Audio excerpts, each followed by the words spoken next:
Nosso convidado de hoje é o Dr. Lair Ribeiro, que é médico, cardiologista, nutrólogo, autor de 35 livros, dos quais 15 são best-sellers, 25 dos quais são traduzidos para outros idiomas e disponíveis para mais de 40 países.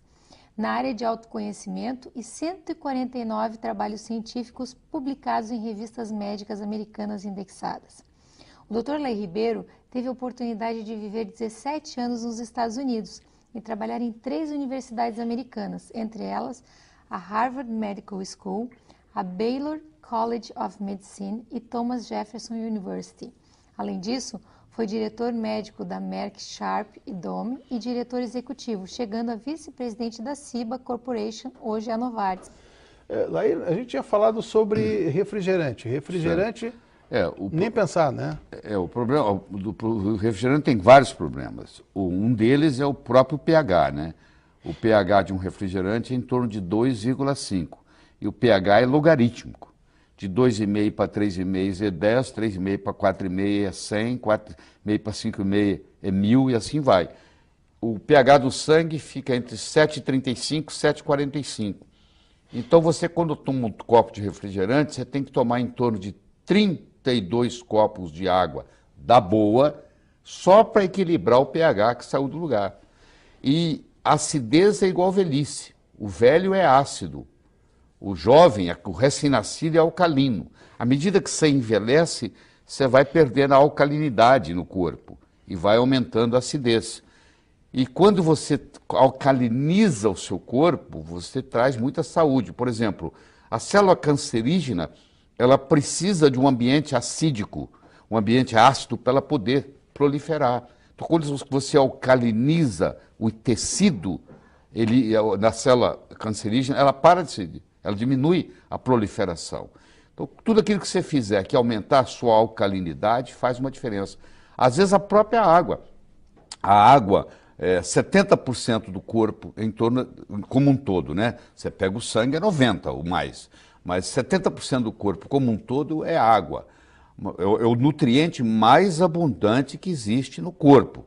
E nós, na medicina, damos muito pouca bola para isso. O médico, em geral, não entende de água. Ele pensa que a água importante da água é ser pura.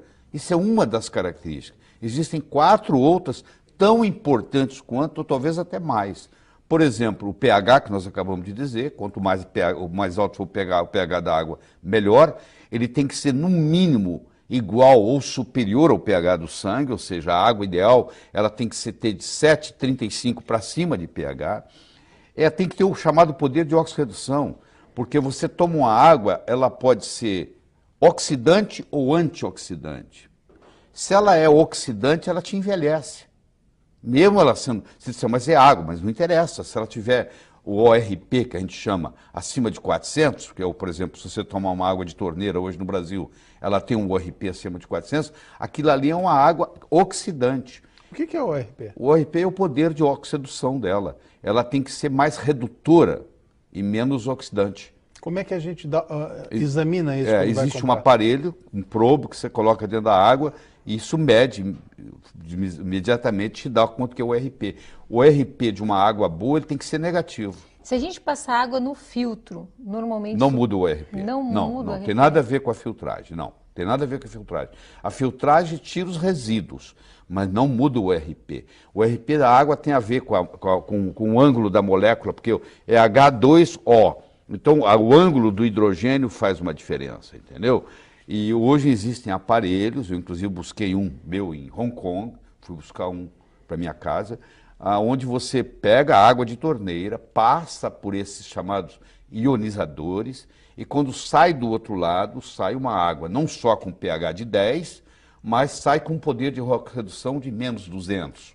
Quer dizer, essa é a parte boa da coisa, ele se torna um antioxidante. É como se você estivesse ingerindo um antioxidante. Mas tem outras coisas muito importantes. Por exemplo, a condutibilidade da água faz uma diferença enorme. Se você fala assim, eu vou levantar minha mão, levantar meu braço. Quando você dá o comando para levantar o braço, existe uma ordem no cérebro que caminha até os músculos. Bom, isso é conduzido, é um estímulo que é conduzido, onde a água faz parte. Só que se a água não tiver eletrólitos, essa condutibilidade diminui a velocidade. Então, por exemplo, um atleta que toma uma água de baixa condutibilidade, a performance dele atlética cai tremendamente. Vou dar um exemplo de uma água de baixa condutibilidade. Toda água que for por osmose reversa, as pessoas me perguntam, o que eu faço com o meu filtro de osmose reversa? Joga ele fora, ou dá para o inimigo. Porque na farmácia você deve usar água de osmose reversa, porque eles estão fazendo diluições. Mas para você beber no dia a dia, e tem muita gente vendendo filtros de osmose reversa para casa, e a pessoa não sabe, compra e pensa que é um grande negócio, filtra tudo, inclusive os minerais importantes. Esse aqui é o problema. Você vai dizer assim, mas na Arábia Saudita, eles pegam água do mar, fazem a osmose reversa e tomam essa água. Bom, mas só que eles fazem a osmose reversa e quando chega do outro lado, eles fazem uma remineralização da água. Aí a água volta a ter os mesmos minerais de antes. Isso é um processo complicado, não é uma coisa simples que você vai acrescentar. Então a minha recomendação é o seguinte, água destilada não se pode tomar, água chamada purificada não se pode tomar, e tem no mercado, está cheio disso. E água por osmose reversa não se pode tomar. Então, se uma pessoa que toma água por osmose filtrada, por osmose reversa, durante muito tempo, ela desenvolve osteoporose, por causa da água. Você vê que coisa absurda. A água pode engordar, você sabia disso, Ana? Não. A água pode engordar. Por exemplo, se você comprar uma água que vem de Natal, ela não vai vir aqui para Porto Alegre de avião, ela vai vir de caminhão. E vai ter uma hora que vai dar meio-dia, e vai ter uma hora que o sol vai estar quente. E o sol vai bater no plástico do container onde ela está vindo. E aquilo vai liberar xenoestrógenos. E esses xenoestrógenos são absorvidos no seu corpo. E eles não são biodegradáveis. Então, por incrível que pareça, a melhor água é aquela cuja fonte está mais perto de você.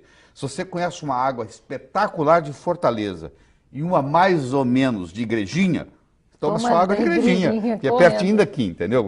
Quanto mais perto você estiver da fonte, melhor, porque os xenoestrógenos estão contaminando. Além disso, tem a tensão superficial da água, que aí depende muito do ângulo. Por exemplo, você já deve ter ouvido falar que se você colocar um magneto na água, você melhora a qualidade da água. Então tem garrafas de magnetizadas e tal. O que o magneto faz? Ele muda o ângulo do H2O, do hidrogênio. E quando ele muda esse ângulo, a tensão superficial diminui. Você imagina lá num capilar, Guilherme, onde quase que a água tem que subir contra a gravidade. Porque chega uma hora que ela tem que ir no capilar. E o capilar, às vezes, é contra a gravidade. Quanto mais baixo for a tensão superficial dessa água, mais ela vai subir. Por incrível que pareça, existe água que desidrata. Olha que paradoxo, porque a tensão superficial dela é tão alta que ao invés dela contribuir para a hidratação, ela puxa o que está lá. E ela acaba desidratando. Então, essa combinação da pureza, do pH, do poder de oxirredução, da condutibilidade, da tensão superficial, isso faz uma água ser remédio. Existe um hospital em Tóquio, no Japão, onde o tratamento é feito com água. A pessoa está com câncer, ela interna, o único remédio que eles dão é o chamado Kangen. O telespectador pode entrar no YouTube, digitar Kangen, Kangen Water, e ele vai ter lá uns 20 filmes importantes no YouTube explicando o que é uma água medicinal, do ponto de vista científico. Então eles não precisam dar remédio, eles curam porque o pH é alto, a condutibilidade é boa, a tensão superficial é baixa, o ORP é negativo, aí você está tomando uma água que é remédio, entendeu? As regiões onde as pessoas vivem muito, você pega, por exemplo, região como Okinawa, como regiões até aqui no Equador, onde tem gente que vive muito mais de